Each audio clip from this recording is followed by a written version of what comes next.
What's up, everyone? So, I think that this is going to be the final, commentary-styled video that I do for the year, simply because I feel like I've done enough of them, and there are plenty more topics that I want to discuss in 2026, but I figured I'd just end them off with just one last one, because, well, I kind of have plans for the rest of the year on what I'm doing, and, yeah, these commentary videos won't be back for maybe a couple months, but I do want to talk about one thing about the Nintendo Switch 2, and that's the Switch 2 editions. Now, to put into perspective on why I think Switch 2 editions aren't the best thing in the world is a few things. Now, excluding the Switch 2 editions and excluding digital games like Welcome Tour and Dragon Drive, the Nintendo Switch 2 has only had 4 first-party games come out in 2025. Not kidding. There's Mario Kart World, which came out the same day as the Switch 2, June 5th, 2025. There's Donkey Kong Bonanza, which came out in July. There's Hyrule Warriors Age of Imprisonment, which came out in November. And then we have Kirby Air Riders, which also came out in November. And that is it.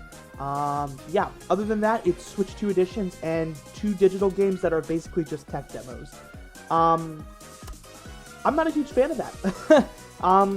I think for the first year of a console, only having 4 games is kind of crazy, and I know exactly why it's so lacking because of these Switch 2 editions.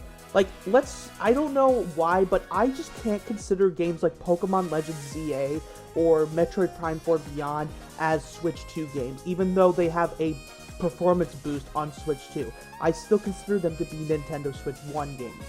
So, what do I think of Switch 2 editions?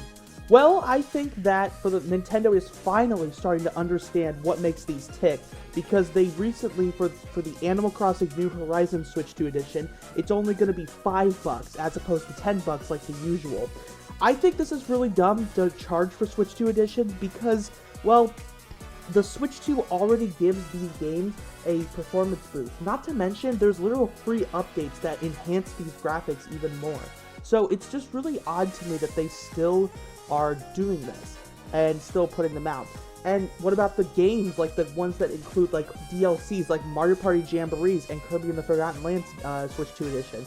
Well, Mario Party Jamborees is pretty lackluster. The mini games are very mediocre in my opinion, and the game just doesn't really deliver, and it's not worth paying $80 for a game that literally came out 9 months after the original Switch 1 release. Kirby's DLC, Kirby and the Forgotten Lands, Switch 2 edition is I'd say worth it. They add basically a new campaign, and it's super fun. Mario Wonders Switch 2 edition also looks really cool, and I am looking forward to that. But I just don't think that the Switch 2 editions are just really contributing much because, well, these are just taking away from new development for other games. It's just Nintendo feeling this need to resell Switch 1 games again and charge even more for them. But what do you think? What are your thoughts on Switch 2 editions?